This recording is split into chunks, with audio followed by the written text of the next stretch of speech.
यहाँ पे patient third trimester में वो एबॉर्शन करना चाहती है।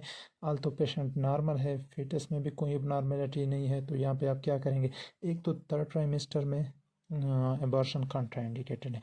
दूसरा, अगर माँ को कोई नुकसान हो तो उस सूरत में आप एबॉर्शन कर सकते हैं। तो option D is correct. Legally you can only do if her life is at risk, otherwise third trimester में कॉन्ट्राइंडिकेटेड है एबॉर्शन। यहाँ पे भी एडल्ट एब्यूज़ है, लेकिन वो एडल्ट कम्पिटेंट भी है, 42 साल का शख्स है, तो उस पे उसके औरत जो है वो रोज़ाना उस पर तशद्दुद करती है और इसका सबूत मतलब उसके जिस्म के हिस्सों से पता चलता है। तो एडल्ट एब्यूज़ भी आप रिपोर्ट करेंगे। लेकिन यहाँ पे केस है मियाँ बीवी का, तो उस सूरत में ये एक्सेप्शन है कि जब तक खावंद आपको इजाज़त ना दे, उसके कंसर्न के बगैर आप रिपोर्ट नहीं कर सकते। तो option B is correct, you will report the injury only with his consent. यहाँ पे पेशेंट ने सुसाइड करने की कोशिश की है, तो उसने कोशिश की है आप उसकी ब्लीडिंग रोकने के लिए सर्जरी करेंगे ताकि उसकी ज़िंदगी बच जाए, ना कि आप उसे छोड़ेंगे कि वो मर जाए, क्योंकि उसकी आखिरी ख्वाहिश है कि वो मर जाए। तो आप उसे मरने नहीं देंगे, आप सर्जरी करेंगे। क्योंकि यहाँ पे इमरजेंसी केस है और वो खुद कंसर्ट नहीं दे रहा है और वो चाहता है कि मैं ब्लीडिंग से मर जाऊँ, लेकिन आपने सर्जरी करनी है, उसकी ब्लीडिंग रोकनी है। उसने सर्जरी से इनकार किया था कि उसका कैंसर ना निकाला जाए, ना कि ब्लीडिंग का। तो यहाँ पे अगर वो कंसर्ट नहीं दे रहा है तो यहाँ पे इमरजेंसी में है, वो इमोशनल डिप्रेस है, तो इस सूरत में आपने सर्जरी करनी है। Option B is correct, perform the surgery. यहाँ पे उसकी ख्वाहिश है कि वो अपनी ज़िंदगी ख़त्म कर ले, तो यहाँ पे आपने उसकी ये ख्वाहिश पूरी नहीं करनी कि उसकी ज़िंदगी ख़त्म हो जाए, इसलिए आपने उसकी सर्जरी करनी है। अगर आपने उसे छोड़ दिया तो मतलब आप उसकी हेल्प कर रहे हैं उसके मरने में, तो यहाँ पे ये आप गलत कर रहे हैं। यहाँ पे पेशेंट पे टॉर्चर हो रहा है, बेशक वो प्रिजनर हो, बेशक वो टेररिस्ट हो, बेशक कोर्ट का आर्डर ही क्यों ना हो, आपने इस टॉर्चर में हिस्सा नहीं लेना।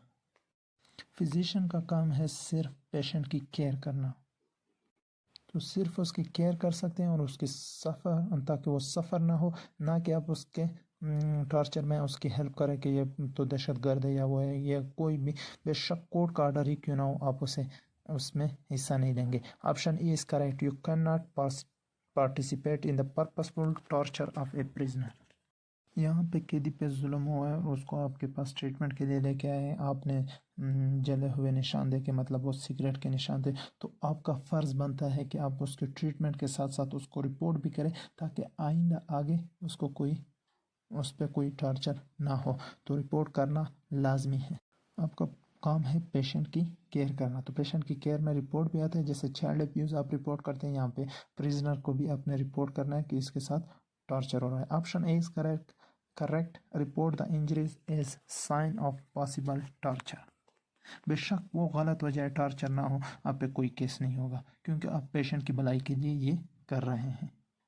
यहाँ पे पेशेंट को मुख्तलिफ बीमारियाँ और मल्टी आर्गन फेलियर तक बात पहुँच चुकी है और अब बात डायलिसिस तक पहुँची है, लेकिन आप समझते हैं कि डायलिसिस फुटाइल है, बेकार है, तो इस सूरत में आप डायलिसिस भी नहीं करेंगे, ना ही कोई ऐसी थेरापी करेंगे जिसकी कोई ज़रूरत हो। You are not required to administer any form of therapy that you feel would be futile. तो option E is correct, recommend that dialysis not be perform, क्योंकि फुटाइल है, फुटाइल मतलब बेकार है, बेशक आप डायलिसिस करें कोई फ़ायदा उसे नहीं पहुंचेगा, तो इस सूरत में आप कोई भी थेरापी नहीं करेंगे। बेशक in this case beside the persistent vegetative state there is multi-organ failure associated with essential no chance of survival is hence dialysis would not be prolonging the patient life। यहाँ पे पेशेंट कम्पिटेंट है और वो जानती है कि ventilator हटाने के बाद उसकी ज़िंदगी ख़त्म हो जाएगी और वो चाहती है कि उससे वेंटिलेटर हटा दिया जाए क्योंकि कोई भी इम्प्रूवमेंट नहीं हो रही। इस सूरत में आप क्या करेंगे, उसकी विश पूरी करेंगे, क्योंकि वो कम्पिटेंट है और वो जानती है कि वेंटिलेटर हटाने से क्या होगा। तो option A is correct, remove the ventilator as she request. यहाँ पे पेशेंट को कीमोथेरेपी जो है वो क्यों उसकी कीमोथेरेपी लाजमी है, वो अपनी हालत समझती है कि मतलब कीमोथेरेपी के बगैर वो ज़िंदा नहीं रह सकती, तो वो कीमोथेरेपी से तंग है और वो इनकार कर रही है थेरेपी लेने से। वो कोई डिप्रेस भी नहीं है, कम्पिटेंट भी है, तो यहाँ पे पेशेंट की विश को हॉनर करना चाहिए आपने। तो option D is correct, honour the patient wishes, patient की बात आपने मानी है। अब पेशेंट को पार्किंसन डिजीज़ है और निमोनिया भी है और उसकी पार्किंसन डिजीज़ दिन ब दिन ख़राब होती जा रही है। वो पेशेंट जो है जिसकी वजह से इसकी वजह से डिप्रेस हो गया है और वो एंटीबायोटिक लेने से इनकार कर रहा है और वो कह रहा है asking for palliative care only to help him die, what should you do. तो यहाँ पे चूँकि पेशेंट डिप्रेस है, अगर डिप्रेस ना होता तो उसकी विश पूरी की जाती, तो यहाँ पे डिप्रेस है तो उसके डिप्रेशन के इलाज के लिए आपने उसको साइकेट्रिक इवैल्यूएशन के लिए भेजना है। Option A is correct, psychiatric evaluation. जब वो डिप्रेशन से निकल जाए तो वो फिर उसके बाद फैसला कर सकता है कि उसकी क्या ट्रीटमेंट करनी है, वो खुद कंसर्न देगा। यहाँ पे पेशेंट की मेंटल हालत ख़राब होती जा रही है और उसको क्रेट्सफेल्ड-जैकॉब डिजीज़ हो चुकी है, वो इम्प्रूव नहीं हो रहा।